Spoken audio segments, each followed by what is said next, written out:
These are even more times when cocky UFC fighters got destroyed and humbled by their opponents. Trash talking has been a part of the UFC forever, but sometimes things backfire and overconfidence turns to bad karma. Sunday, I'm gonna kill your dreams. I wanna kill your dreams. Oh, he gets it done!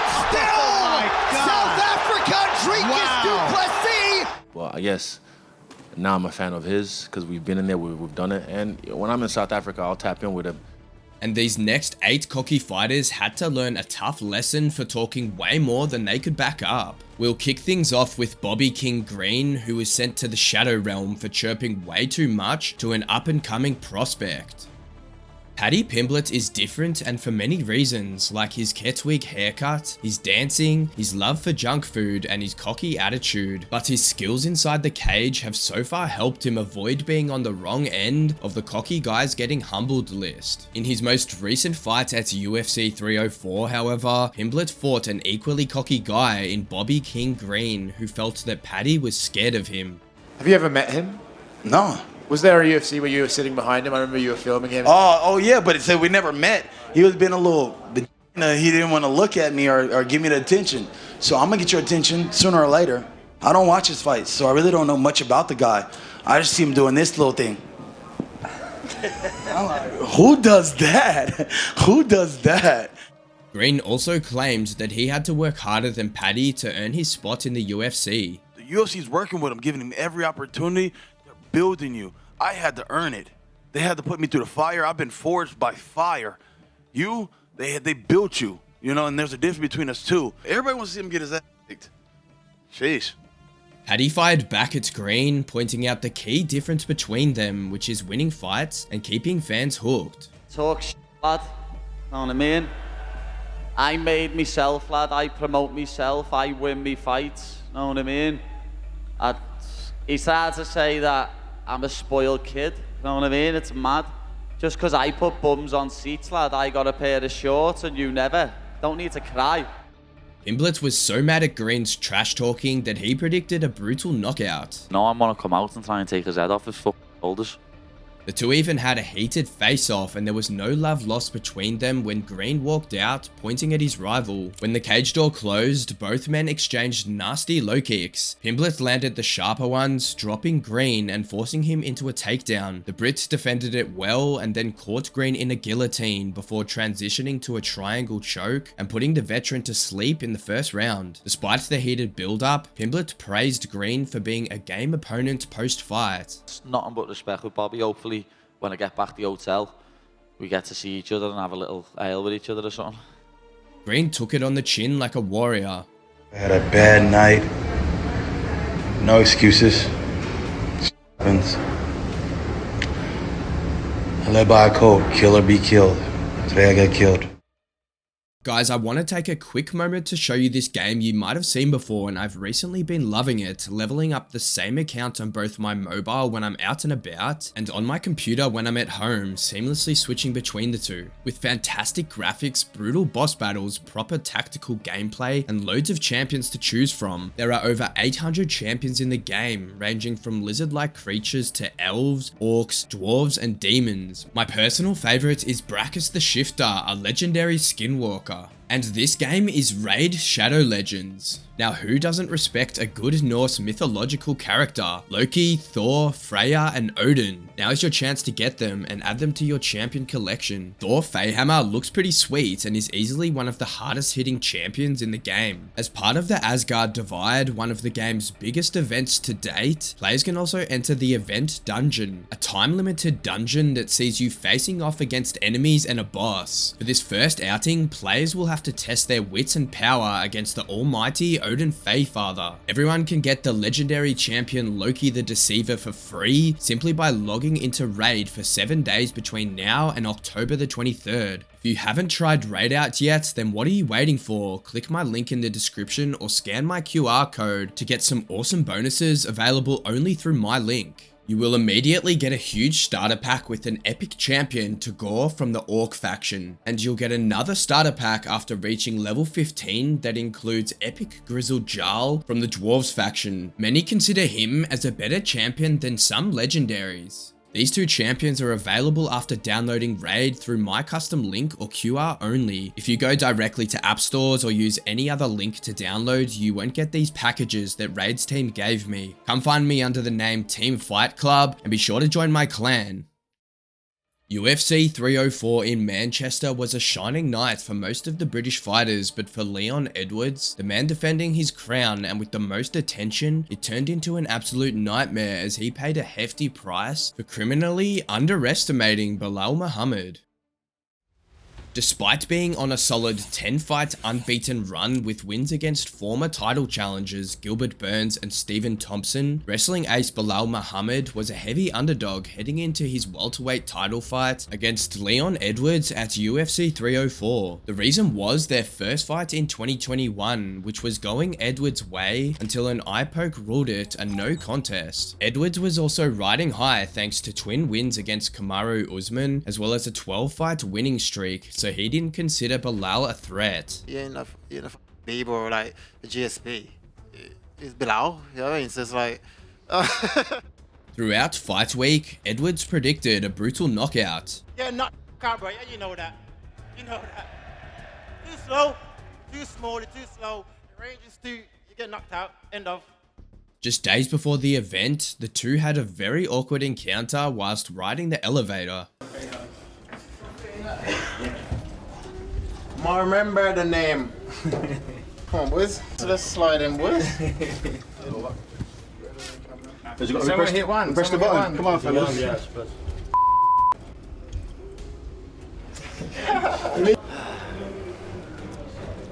What's the drama? And Belal was probably the only person who believed in himself. And July 27th, I'm going to be the best form that I've ever been. And that's going to be your worst nightmare. But Belal was about to prove that his own belief was the only belief he needed. In the main event at UFC 304, the Palestinian dominated Edwards for nearly 4 rounds, pressuring the champion and securing takedowns at will, even smashing the champ on his head. Not only that, Belal won the striking exchanges as well, with Edwards' only shining moment coming late in the 5th round through brutal elbows. Ultimately, Belal won by a unanimous decision to claim the belt. It was essentially a one-sided beatdown, which Belal knew he was capable of dishing out. I don't need the world to believe in me. I don't need anybody to believe in me. We don't need applause. We know how good we are. We know what we're capable of doing. And now we're the world champions. Since the fight took place at 5 AM in Manchester, England, Edwards blamed timing issues for his loss. My body just felt tired, you know. From round 1, all week I've been feeling just tired from the timing, but...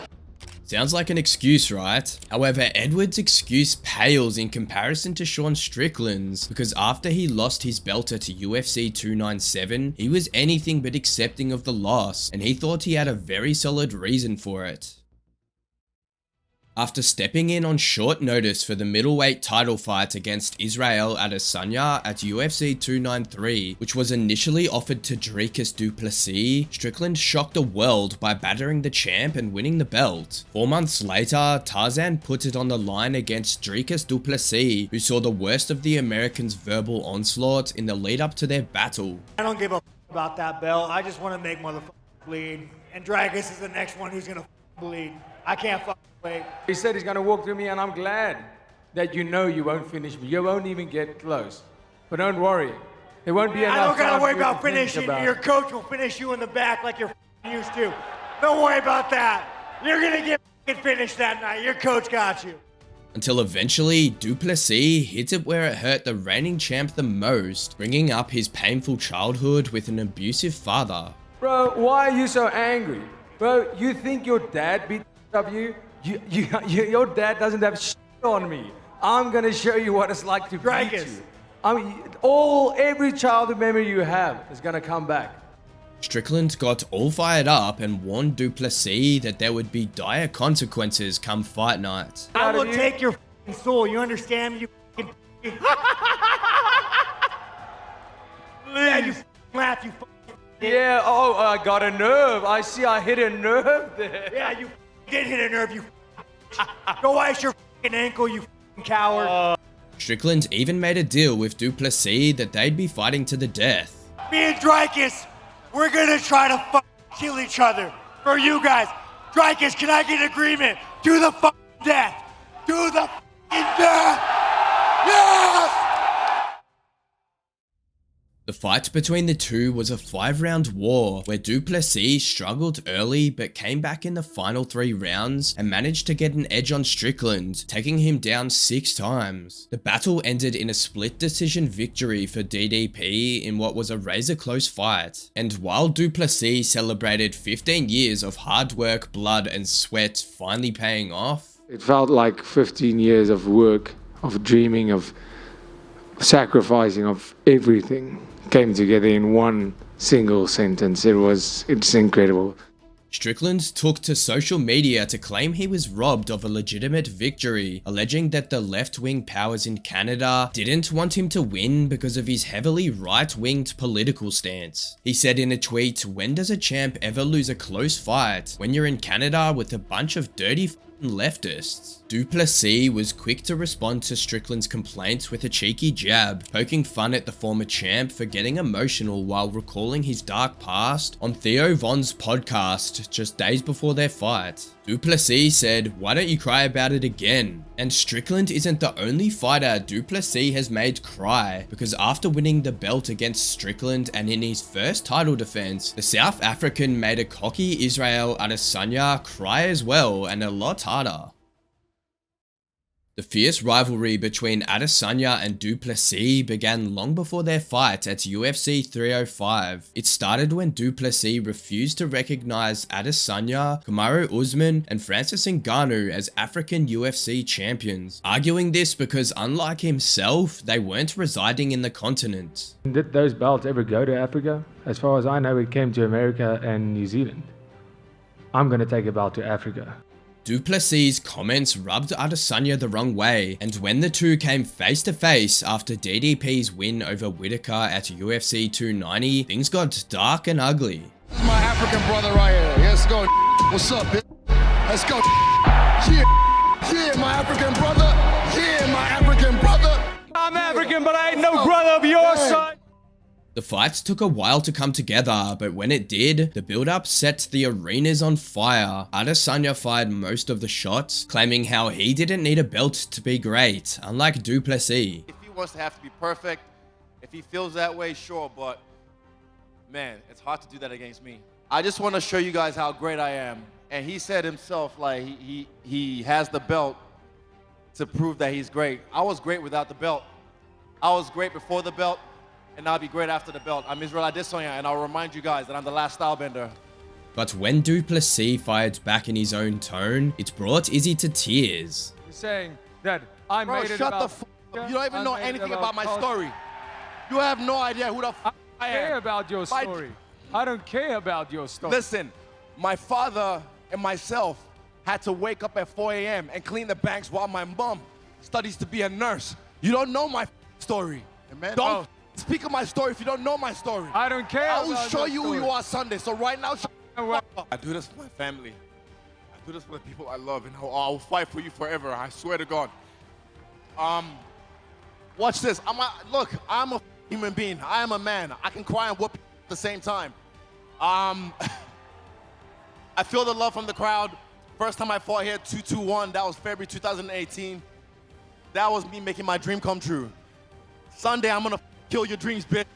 I wanna kill your dreams. The emotional roller coaster knocked Adesanya off his game plan on fight night, or perhaps DDP was just too good as he mixed wrestling as well as awkward striking to keep Adesanya guessing. In round 4, Du Plessis cracked Adesanya with a big right hand and then finished him with a rear naked choke. Post-fight, Du Plessis was full of praise for his arch rival. I landed quite a lot of big shots. The man can take a punch, but you can only take that many. You know, he kicks like an abs. Jeez. The man kicks hard. And after a beatdown like that, Izzy couldn't help but become a true believer in Du Plessis too. I already knew he was a fan of me. I knew he was a fan of me, but I guess now I'm a fan of his because we've been in there, we've done it. And when I'm in South Africa, I'll tap in with him. But I said, look, we can hang out, but just so you know, when we have to fight again, I'm going to kill you. Du Plessis' rise to the top has been a spectacle, as many doubted he had what it took to be a champion due to his perceived flaws. It was a similar story with Aljamain Sterling, who wasn't given the respect he deserved until he ended his rivalry once and for all with a cocky Petr Yan, becoming a UFC champion in the process. In their first fight at UFC 259, Petr Yan was a scary champion who was expected to annihilate a contending Sterling. For the most part, he did exactly that, but then he drilled his opponent with an illegal knee in the 4th round, and it all went down the drain for the Russian. A vast majority of MMA fans thought Sterling milked the opportunity to the fullest, play acting like he had been hit by a truck. Regardless, Yan was disqualified and Sterling was awarded the belt, although he wasn't too happy. That's not the way I wanted to win. That's not the way I envisioned this. However, after days of getting brutally flooded with Oscar memes by MMA fans who thought he was acting, Sterling started celebrating his undeserved win. When the UFC booked a rematch between the two at UFC 273, there was way more interest in their second fight compared to the first, and things went up a notch in the press conferences where Yan ridiculed Sterling, saying that Aljo would look for another excuse after they're done fighting. It's gonna be Aljamain looking for another excuse. He didn't eat enough or he pants. Yan then said that he was the real champion. I think here as a real fans, who knows who the real champ is. Yan even sent a stern warning to the champ, and that too in English. Hello guys. We know who is his guys. It's only clone guys, yes? You only want to pay per-view. I kill him in Saturday. The Russian was the fan favorite as the crowd roared every time he talked, but Aljo was convinced that if he beat the challenger, the fans would jump on his bandwagon. 100%, I finally get to shut this motherfucker up, and it is gonna be so sweet.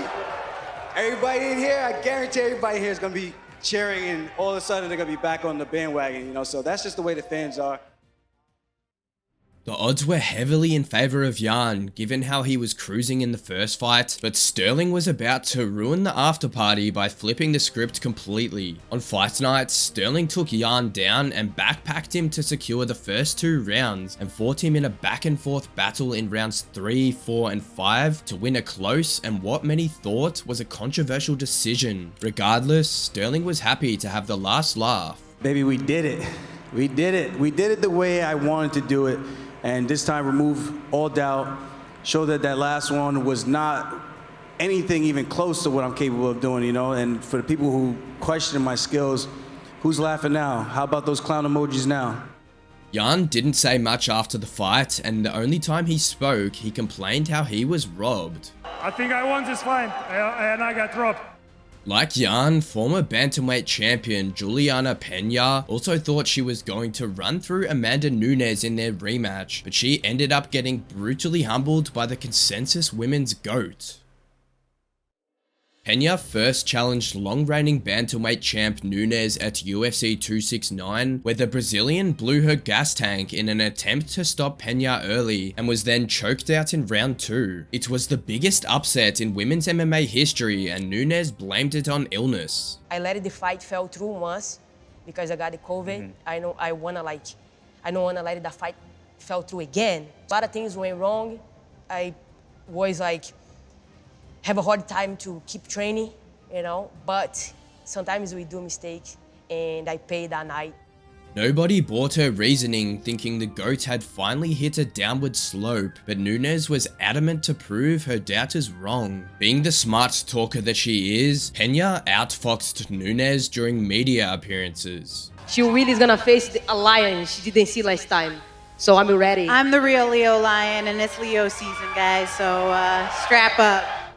Peña belittled Nunes' achievements, claiming she didn't belong in the same league as legends like Fedor Emelianenko or Mike Tyson, despite her legendary resume. Fedor Emelianenko has an aura. Mike Tyson, Dana White, they have auras. I don't know about this aura that you speak of with Amanda Nunes. I'm not seeing it. She even claimed that she'd go to any lengths to get the win. I am going to punch, kick, pull pull her hair. I'm going to bite her. I'm going to gouge her eyeballs out if I have to. I'm literally going to do everything in there. Trust me when I say I am ready and willing to die. Whatever it takes, I'm going to do whatever it takes. Nunes refused to talk much as she was only focused on getting her belt back. She can say whatever she wants. You know, we here Saturday, we're gonna be there 100% and we're gonna beat her. That Saturday is my opportunity to get my belt back. And we're gonna be becoming the double champ again, Saturday. When the cage door closed, Nunes smashed Peña's face with her powerful fists, dropping her multiple times and leaving her bruised, battered, and bloodied up by the end of the 5th round. Peña was too tough for her own good, and despite losing by a unanimous decision, she called for a trilogy. Nunes, however, chose to live in the moment and celebrate her win, which proved that she was the better fighter. I know Julianna stuff. Like, I know I was always ready for that. You know, I could finish her, but I want to go 5 rounds with her tonight to prove I was better than her. Nunes' compatriot Charles Oliveira was once seen as a journeyman who faltered whenever he faced tougher competition, but something shifted and he morphed into an unstoppable force, smashing through the lightweight division on his way to win the belt in 2022. Despite 10 straight wins since 2018, Justin Gaethje couldn't bring himself to acknowledge Oliveira's greatness, and he paid the price by getting brutally humbled in their clash. Heading into their fight at UFC 274, Gaethje was quick to call Oliveira weak because the champ gave up in a few fights some 8 years before. All my criticism of Charles is from a kid that we were talking about, that we all watched grow, and now we're talking about a man with confidence. It's a different person, but ultimately, the same Charles is still there. Same Charles that fought Cub Swanson, same Charles that fought Donald Cerrone, same Charles that fought RDA. Pettis. Choices were made in that by him, and the choice to quit was made. And I'm going to give him that choice on Saturday night. I guarantee that. The highlight even went so far as to say that Oliveira wasn't anything special, certainly not on the level of someone like undefeated former champ Khabib, who had defeated Gaethje at UFC 254. He doesn't quit anymore. That's fine. I think that's true. However, you know, once a coward, always a coward. I'm not calling him a coward, but I'm saying that's you can't just take that away. It's there. Khabib never showed you that, and that's why you can't compare those two. Gaethje continued, saying that Oliveira would need to walk through hell to beat him. He's gonna have to walk through hell like Khabib did, and you know he's not as powerful. He doesn't have the structure. He doesn't have the frame, and he can't. He doesn't have explosive takedowns. He's gonna have to find me, you know, making a mistake, overreaching, and try to get into a grappling situation. Outside that, he better be praying every day that he gets me to the ground. Oliveira didn't care about the doubters. He'd been written off too many times before, but deep down, he knew exactly what he was capable of, and he was ready to prove it once again. He can talk whatever he wants to talk. The hype, the talk doesn't bother me at all. I'm here to focus on what I'm going to do. I'm here to focus on Charles Oliveira, and the champion is going to be Charles Oliveira. I'm the champion of the division. I don't care what he says.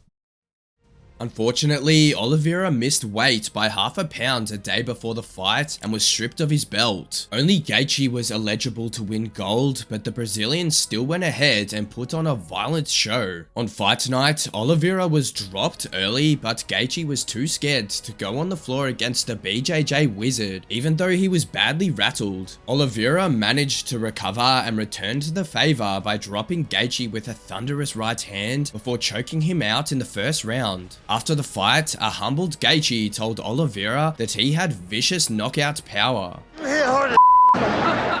And a couple of years later, Gaethje said that Oliveira was the hardest puncher he ever faced. Who has hit you the hardest? Oh, I think the best shot that landed on me was from Oliveira. It's the same shot 100 times. You don't see it one time, and it's just so much more effective. That was the case that night. He caught me off guard by surprise, and it hurt. It hurt. Oliveira's incredible comeback has lit a fire under many fighters battling through rough patches, like former bantamweight champ Cody Garbrandt. Desperate to turn things around, Garbrandt even dropped down to flyweight in 2021, but with confidence that bordered on arrogance, things didn't turn out so well for him. After decimating Dominic Cruz to win the bantamweight title at UFC 207, Garbrandt lost 4 out of his next 5 fights and decided to move down to flyweight, where he faced the game Kai Kara-France at UFC 269. Thinking he was the bigger and better fighter, Garbrandt accused Kai of begging to fight him. Kai Kara-France came up. It was a great fight. You know, this dude begged me to fight. He put himself in this situation. I worked for this opportunity. There's a different mindset. He has an average mindset. I have an elite mindset. And that's what's the difference in this fight's going to be. Cody was actually more focused on trying to get under Sean O'Malley's skin than his next opponent. There is a man further down that table that you've had a lot of war words with on Twitter, so. Let's go. Hey, listen, this dude, he comes out here and he does the thing, he walks his walk, he dresses, does the hair, but he's got different problems than no-love problems. He's got Julianna to my right, and Julianna is battle-tested in here way farther than he's ever been. Kai's response to Cody's trash talking was short and sweet. Kai, do you have any response to that? I guess we'll find out come Saturday night, you know? Bring that same energy. And that's the best thing about this sport. We can talk all we want. Come Saturday night, you're going to find out. Cody continued to chirp during the face-offs as well. Despite talking big, Cody failed to deliver when it truly mattered. Inside the cage, the two circled for 2 minutes before Kai dropped Cody with a big overhand right. Cody survived the first blow, but only to be sent to the dark lands with a ferocious combo that's kicked off with another overhand right. Kai thought Cody paid the price for underestimating him. You mentioned that you don't think he took you seriously. Do you think that's because he was dropping from bantamweight and he kind of just felt like the bigger guy and that sort of stuff, you know? Oh, definitely, you know, these... Nah, you're just that good. That's what you're gonna say, kid. You're just that good. He's good, he's a former champ, but you're better. There we go. Talk your then. The former bantamweight champ, however, was nowhere to be seen. If you enjoyed the video, subscribe to the channel and be sure to check out other times where cocky UFC fighters got destroyed and humbled by their opponents. Once again, shout out to Raid Shadow Legends. Download using my link right now, and I'll see you guys in game.